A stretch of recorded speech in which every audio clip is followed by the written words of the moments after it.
Assalamualaikum warahmatullahi wabarakatuh. Pada pertemuan di pekan kedua ini, kita akan masuk ke materi prinsip dasar perbankan syariah. Bagaimana bertransaksi yang dihalalkan, bagaimana bertransaksi yang dibenarkan dalam perbankan syariah. Kita akan melihatnya sama-sama di pertemuan kedua ini. Yang pertama, materi ini menjelaskan tentang prinsip syariah yang harus diperhatikan dalam pengelolaan suatu bank syariah. Prinsip ini mengacu pada hukum-hukum muamalah yang disepakati oleh mayoritas ulama. Jadi hukum-hukum muamalah itu adalah hubungan antara manusia dengan sesama manusia, ya. Dan di sini dijelaskan bahwa prinsip syariah itu berhubungan dengan muamalah, hukum muamalah, yang prinsip aslinya adalah boleh, ya. Muamalah itu prinsipnya semuanya boleh. Relevansi bab ini adalah sebagai landasan untuk memahami berbagai transaksi yang dilarang dalam agama Islam terkait dengan aktivitas ekonomi antar individu. Karena aslinya semuanya boleh, maka kemudian yang diberikan batasan itu adalah mana-mana yang tidak diperbolehkan, mana-mana yang melanggar syariat, ya. Nah, perlu dipahami juga yang pertama konsep Islam tentang harta. Yang pertama, tidak boros dan tidak kikir.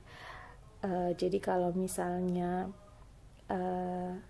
kita ngelihat orang kaya, kemudian dia pakai mobilnya Pajero gitu, kemudian kita pikir bahwa dia boros atau dia berlebihan gitu, ya, nggak bisa kita ambil kesimpulan seperti itu.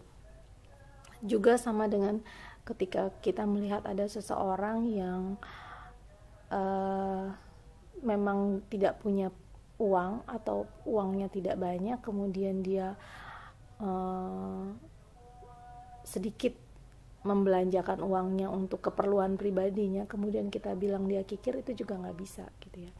Jadi kalau misalnya ada contoh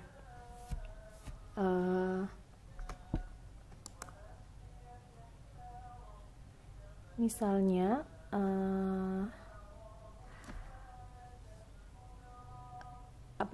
kita mungkin ada yang pernah dengar kisah tentang Utsman yang secara perawakan itu tidak sebesar Umar gitu.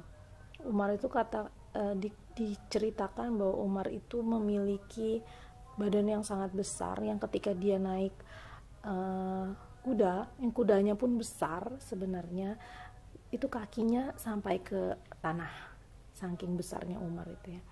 Tapi Umar punya kebiasaan makanan sehari-hari yang biasa dikonsumsi Umar itu hanyalah roti kering yang dicocol dengan semacam minyak gitu, minyak samin gitu. Tidak lantas kemudian kita bilang Umar kikir. Nah, ada lagi Utsman radhiyallahu anhu yang secara perawakan tidak sebesar Umar gitu, ya, perawakannya biasa-biasa saja, tapi ketika dia makan dia bisa menghabiskan 1 ekor kambing muda gitu, ya. Tapi kita juga nggak bisa bilang bahwa Utsman itu boros gitu, ya. Yang penting adalah memang sesuai dengan porsinya, memang sesuai dengan kebutuhannya gitu, ya. Dan di konsep Islam tentang harta itu adalah tidak boros dan tidak kikir. Kemudian yang kedua, memberi infak dan sedekah. Jadi mulia sekali konsep Islam tentang harta. Ada bab tentang kalau infak itu sedikit dipaksa, ya. Maksudnya kayak misalnya ada kegiatan apa, infaknya sekian, kalau kita nggak bayar infaknya berarti kita nggak bisa ikut gitu, ya. Atau sedekah, kalau sedekah sifatnya lebih sukarela gitu, ya. Kita mau kasih berapa ya boleh, sedekahnya silahkan disesuaikan saja. Tapi yang jelas konsep infak dan sedekah ini diatur secara khusus di dalam Islam, dan itu masuk kategori konsep Islam tentang harta gitu, ya. Kemudian konsep yang ketiga adalah membayar zakat sesuai ketentuan. Zakat di sini ada dua, zakat fitrah, ketentuannya sudah jelas, dan zakat mal. Nah, ini juga sudah jelas. Banyak sekali hukum-hukum zakat, tentang zakat harta pertanian, zakat harta pertanian yang dia dialiri dari diairi dari air hujan saja, atau zakat pertanian yang memang diberi pengairan. Itu tarifnya beda.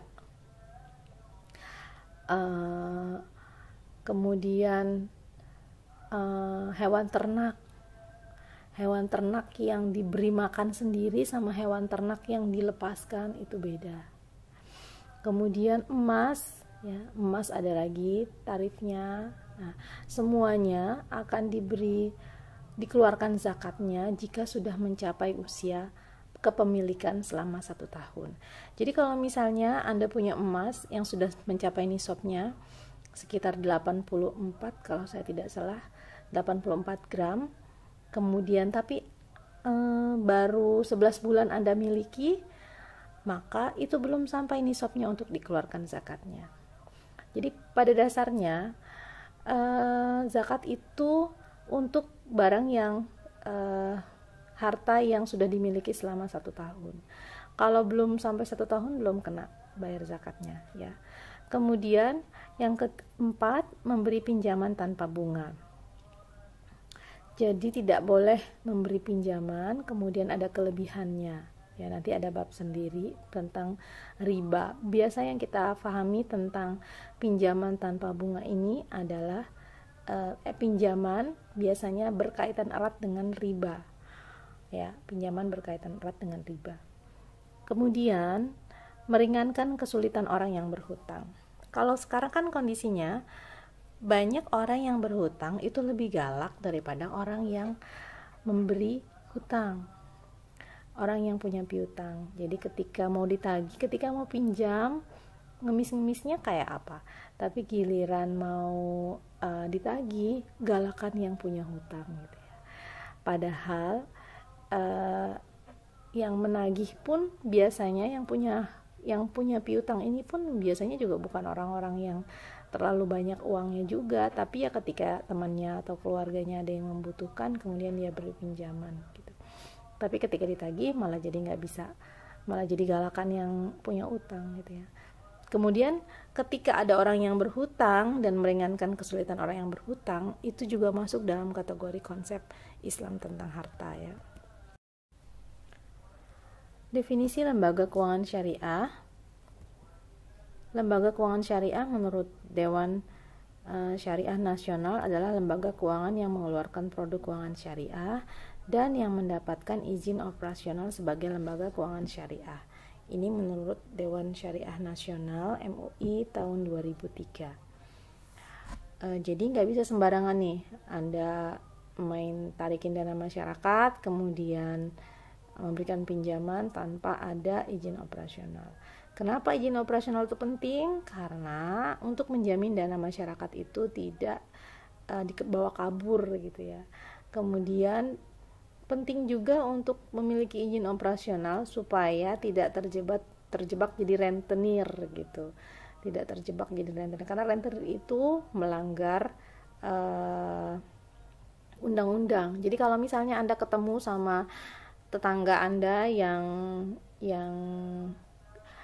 punya utang sama rentenir, sebenarnya kalau dia melaporkan ke polisi, sebenarnya si rentenir itu yang akan ditangkap. Kenapa? Karena rentenir itu yang melanggar undang-undang. Jadi undang-undang perbankan menyatakan bahwa tidak diperkenankan orang perorangan untuk menarik dana masyarakat atau memberikan pinjaman kepada masyarakat gitu ya. Jadi orang per orang tuh nggak bisa, jadi dia haruslah dalam bentuk lembaga gitu ya. Kemudian lembaga keuangan syariah harus memenuhi 2 unsur. Yang pertama, unsur kesesuaian dengan syariat Islam. Yang kedua, unsur legalitas operasi sebagai lembaga keuangan. Jadi kesesuaian dengan syariah Islam, jadi tidak boleh ada riba. Kemudian kalau menggunakan akadnya adalah bagi hasil. Kalau dia pakai musyarakah berarti syirkah, atau kalau dia jual beli maka marginnya harus jelas gitu ya di awal, tidak bisa menetapkannya di akhir gitu, dan seterusnya. Kemudian legalitas operasi sebagai lembaga keuangan syariah, jadi lembaganya harus terdaftar di kalau dia bank umum berarti di BI atau di OJK, Otoritas Jasa Keuangan ya. Kalau dia bentuknya BMT atau koperasi syariah, maka dia harus terdaftar di Departemen Koperasi. Kemudian institusi yang memiliki kewenangan mengeluarkan izin operasi adalah Bank Indonesia yang tadi saya sampaikan. Kemudian Departemen Keuangan, institusi yang berwenang mengawasi asuransi dan pasar modal. Kemudian Departemen Koperasi ya, sebagai institusi yang berwenang mengatur dan mengawasi koperasi. Kemudian lanjutnya adalah larangan terhadap transaksi yang tidak sah akadnya. Secara bahasa, akad itu artinya ikatan. Akad menurut istilah adalah keterikatan keinginan diri dengan keinginan orang lain dengan cara memunculkan adanya komitmen tertentu yang disyariatkan. Nah, nanti kalau misalnya suatu saat Anda ditanya sama siapalah yang nanya, misalnya mereka tahu bahwa Anda dapat mata kuliah akuntansi perbankan syariah. Kemudian ditanya, apa sih emangnya bedanya bank syariah sama bank konvensional? Perasaan sama aja, bank syariah juga ambil keuntungan, bank syariah juga kalau kita pinjamnya 10 juta, nggak ngebalikinnya cuma 10 juta, pasti ada lebihnya. Berarti kan sama, bedanya cuma di akad doang gitu ya. Perlu difahami bahwa akad itu bukanlah sesuatu yang sepele. Akad itu penting sekali. Yang membedakan antara orang yang menikah dengan orang yang berzina adalah akad. Bayangkan dosanya luar biasa dan pahalanya luar biasa ya.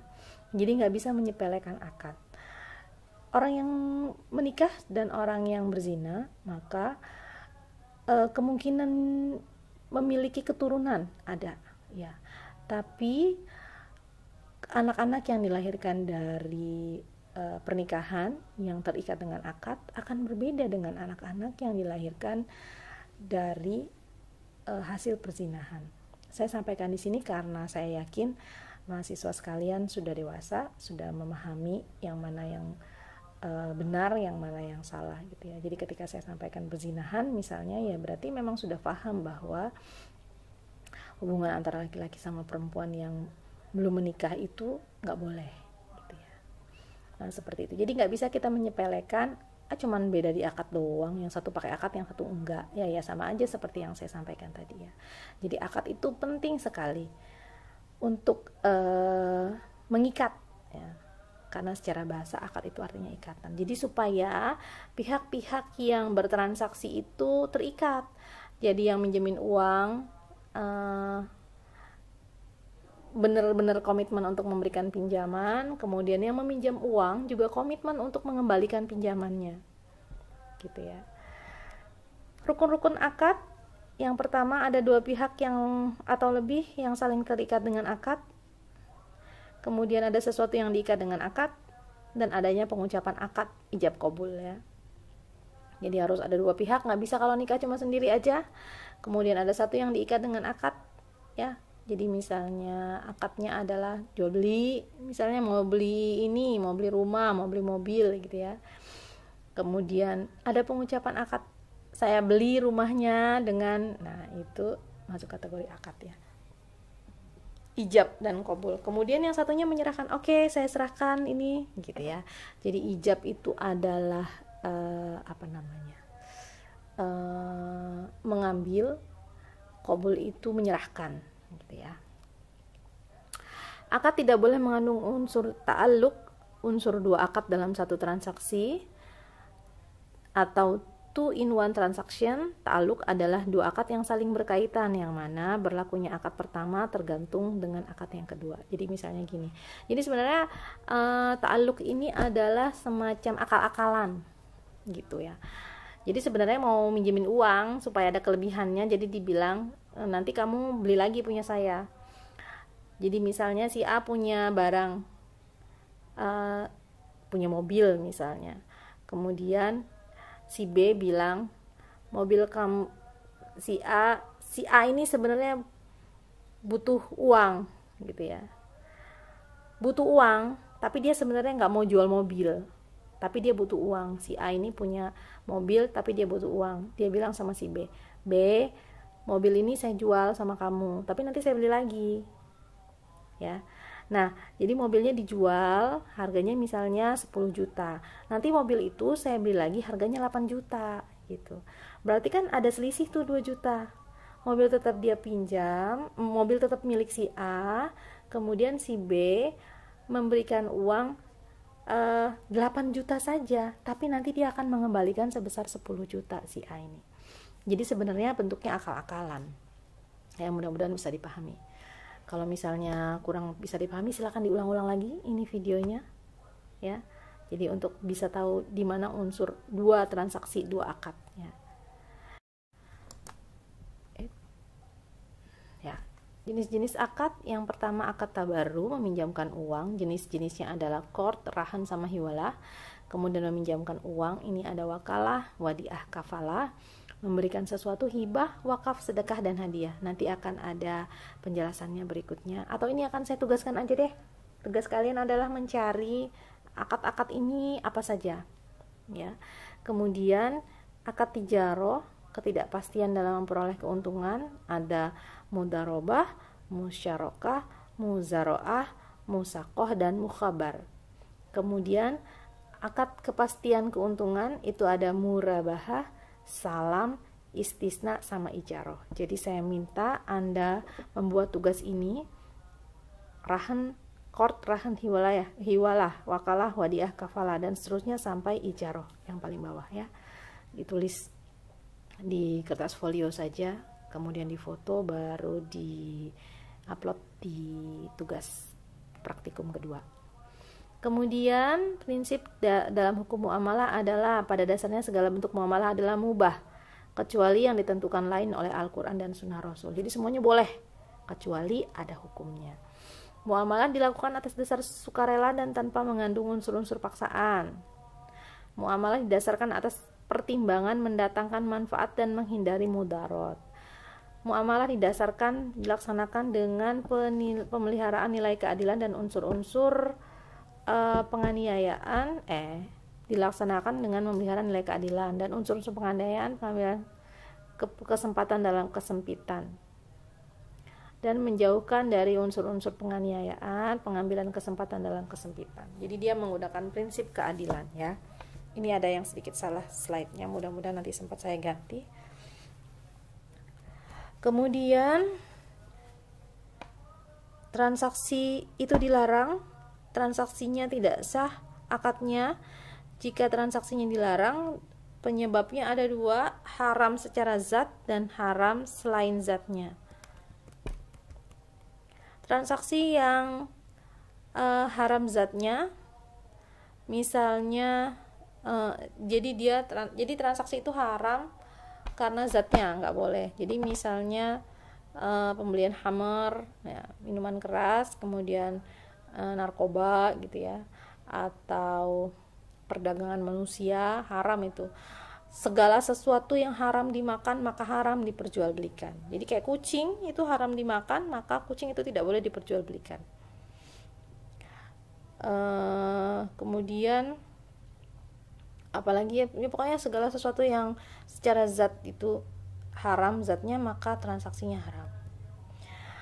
Bagi industri perbankan syariah, pelarangan terhadap transaksi yang haram zatnya diwujudkan dalam bentuk larangan memberikan pembiayaan yang berkaitan dengan aktivitas produksi makanan, minuman, dan tindakan yang diharamkan oleh majelis ulama.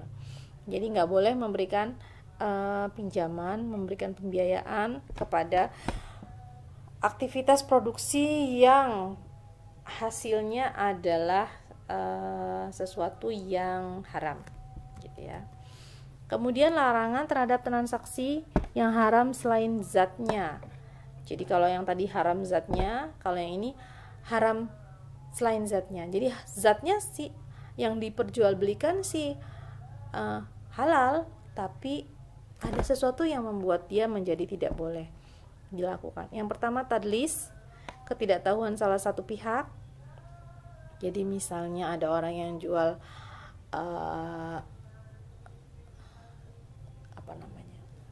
sapi gelonggong misalnya, sapinya dikasih air supaya jadi gemuk, supaya pas dijual dia kelihatan gemuk, kemudian tapi yang beli nggak tahu, gitu ya, kalau itu adalah sapi gelonggong. Atau misalnya apalagi rumahnya misalnya, rumah itu dicat, dibagusin, diperbaiki, tapi bagian depannya aja, tapi dalamnya nggak dibenerin, ternyata bocor. Mobil yang mau dijual itu sebelum dijual ditempel stiker dulu bagian yang cacat supaya nggak kelihatan ada yang rusak, atau kilometernya dihentikan supaya seolah-olah mobil itu jarak tempuhnya belum banyak, atau catnya diganti kelihatan seperti baru, jarang digunakan, padahal sebenarnya itu mobilnya bobrok, gitu ya, bekas banjir misalnya di Jakarta. Nah, seperti itu adalah ketidaktahuan salah satu pihak. Jadi ketika mau menjual segala sesuatu itu harus disampaikan apa kurangnya dari barang itu. Kalau kita kan seringnya yang disampaikan kelebihannya saja, kekurangannya tidak disampaikan. Nah, Rasulullah itu ketika berdagang, ketika beliau masih muda melakukan perdagangan itu, beliau selalu menyampaikan, barang saya seperti ini, saya belinya segini, saya mau jual segini, kemudian ini ada yang cacat di bagian sini, kalau Anda mau membelinya silakan. Dan dengan cara menjual yang seperti itu, justru Rasulullah itu untung besar, karena orang jadinya tidak merasa tertipu meskipun barang yang dibelinya mungkin ada yang cacat, gitu ya. Nah, kemudian gharar itu ketidaktahuan kedua belah pihak. Jadi misalnya seseorang yang menjual padi yang padinya masih baru disemai, gitu, tapi dijual dengan harga panen, padahal tidak ada yang bisa menjamin nanti panennya dapat sekian, kan nggak bisa. Tidak ada yang bisa menjamin bahwa panen itu akan banyak dengan kualitas yang seperti apa. Atau misalnya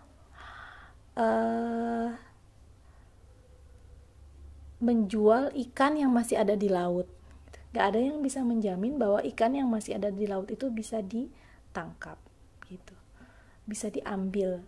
Gak ada yang bisa jamin. Saya ke laut meskipun saya punya keahlian luar biasa untuk menangkap, tapi tidak ada yang bisa menjamin bahwa saya bisa sukses mendapatkan ikan yang diinginkan, gitu ya. Jadi gharar itu transaksi yang tidak diketahui kedua belah pihak. Umumnya biasanya ini yang biasa praktek di masyarakat itu yang sistemnya ijon. Jadi pemilik uang akan membeli padi yang masih kecil, dibeli dengan harga padi kecil, tapi nanti kemudian diambil barangnya sudah jadi padi, gitu. Ketika nanti ternyata tidak panen, ya statusnya jadi berhutang, gitu ya. Kemudian ikhtikar, rekayasa pasar dalam suplai. Jadi suplainya sedikit, kan kalau dalam hukum penawarannya sedikit maka harga akan naik. Jadi dibuat seolah-olah barangnya, suplainya sedikit sehingga harganya akan naik, gitu. Nah, kemudian itu tidak diperkenankan, ya. Kemudian bai najasi, rekayasa pasar dalam hal demand. Jadi seolah-olah permintaannya meningkat, baru kemudian harganya akan naik. Nanti barangnya jadi langka, gitu ya. baru kemudian nanti akan direkayasalah harganya ya. Nah, kemudian maisir ini yang berkaitan dengan kesenangan seperti judi, kemudian undian ya. Nah, kemudian riba. Kalau riba itu artinya kelebihan. Jadi tidak diperkenankan menukar barang yang sama dengan jumlah yang berbeda. Kalau barangnya sama, ngapain ditukar, ya kan? Jadi misalnya menukar beras kualitas super dengan beras raskin misalnya. Beras raskinnya 30 kilo, beras kualitas supernya hanya 5 kilo gitu. Nah, selisihnya itu sekitar 25 kilo itu adalah riba. Kenapa? Karena kuantitasnya tidak sama. Ya, meskipun kualitasnya berbeda. Jadi kalau misalnya mau tukar, ya silahkan jual dulu barangnya, baru kemudian dibelikan barang yang satunya. Sama juga dengan emas. Emas tidak boleh ditukar dengan emas dengan selisihnya itu maka adalah riba. Ya, nanti kita bahas lagi riba itu seperti apa. Oh, ini ada bahasannya.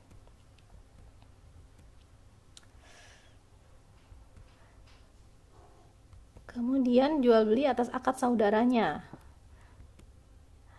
Larangan terhadap transaksi haram lainnya adalah yang pertama, jual beli atas akad saudaranya. Jadi sudah ditawar sama seseorang, kemudian mau dibeli lagi. Misalnya barang ini mobil second, harganya adalah 100 juta. Terus karena menurut kita itu barangnya bagus, kemudian kita bilang, padahal tuh sudah laku sebenarnya sama orang lain, terus kita bilang, saya ambil deh 105, lumayan loh kamu dapat 5 juta, tapi saya yang ambil ya. Kemudian dia akan membatalkan penjualannya dengan yang satunya, baru kemudian dia terima. Nah, itu tidak diperkenankan. Sama seperti melamar ya. Jadi kalau gadis itu sudah dilamar, maka orang lain tidak boleh lagi melakukan pinangan gitu ya. Jadi sama seperti itu. Kemudian yang kedua, membeli dengan cara ina. Nanti kita bahas di pertemuan berikutnya. Jual beli dengan menjadi perantara. Kemudian jual beli dengan cara talaki ar-rukban, ini akan dibahas di pertemuan-pertemuan berikutnya ya. Kemudian penggolongan riba, transaksi hutang piutang dan transaksi jual beli barang ribawi. Transaksi hutang piutang itu namanya riba qard, kelebihan tertentu yang disyaratkan pada saat berhutang. Jadi kamu punya uang 10 juta, balikannya 11 juta ya, 1 jutanya itu riba. Kemudian yang kedua, riba jahiliyah, riba yang timbul karena peminjam tidak mampu mengembalikan hutangnya pada jangka waktu yang ditetapkan. Jadi minjem uang 10 juta, nanti saya balikin seminggu. Kemudian pas waktu seminggu nggak bisa, maka berikutnya kamu balikinnya 11 juta ya. Nah, 11 juta, 1 jutanya itu adalah riba. Ribanya muncul karena dia tidak bisa melunasi hutangnya pada jangka waktu yang ditetapkan. Kemudian riba karena transaksi jual beli barang ribawi. Riba fadl, riba yang timbul karena pertukaran antar barang ragawi yang sejenis dengan kadar dan takaran yang berbeda. Yang tadi saya sampaikan, menukar beras dengan beda kualitas. Kemudian riba nasiah, riba yang timbul karena penangguhan penyerahan atau penerimaan barang yang ditentukan, dipertukarkan. Jadi perubahan waktu, perbedaan waktu itu akan mempengaruhi terhadap berapa yang diterima. Jadi kalau misalnya dia bayarnya sekarang sama bayarnya nanti, nyerahinnya sekarang sama nyerahinnya nanti, harganya kuantitas barangnya akan berbeda. Barang ribawi dikelompokkan menjadi dua, yaitu kelompok mata uang dapat dibagi dalam beberapa jenis, emas, perak, secara khusus dalam bentuk mata uang dan dalam bentuk lainnya. Jadi kayak misalnya kalau menjelang lebaran tuh banyak orang yang menjual uang baru, statusnya dia jadi menjual. Kalau mau 100.000 maka hanya dapat 80.000 uang baru, 100.000 8 misalnya. Jadi ada selisihnya. Jadi kita bayarnya uang baru itu seharga 100.000 tapi hanya menerima 80.000, artinya nilainya hanya 80% dari yang kita bayarkan. Selisihnya itu adalah riba. Beda halnya jika misalnya seseorang bilang ini ada biaya penukarannya karena si pemilik uang baru ini kan jalan ke BI misalnya nuker uang gitu. Tapi biaya penukarannya itu tidak boleh eksponensial. Artinya kalau misalnya dia nuker 100.000 maka biaya penukarannya 20.000. Kalau dia nuker 1 juta maka biaya penukarannya 200.000. Nggak bisa. Jadi berapapun uang yang ditukar, jika dia menggunakan biaya penukaran, maka biaya penukaran itu sama jumlahnya, ya. Mudah-mudahan bisa dipahami. Kemudian kelompok yang kedua, kelompok bahan makanan pokok seperti beras, gandum, jagung, serta bahan makanan seperti sayur mayur dan buah-buahan. Jadi seperti beras, gandum, jagung itu tidak boleh dipertukarkan dengan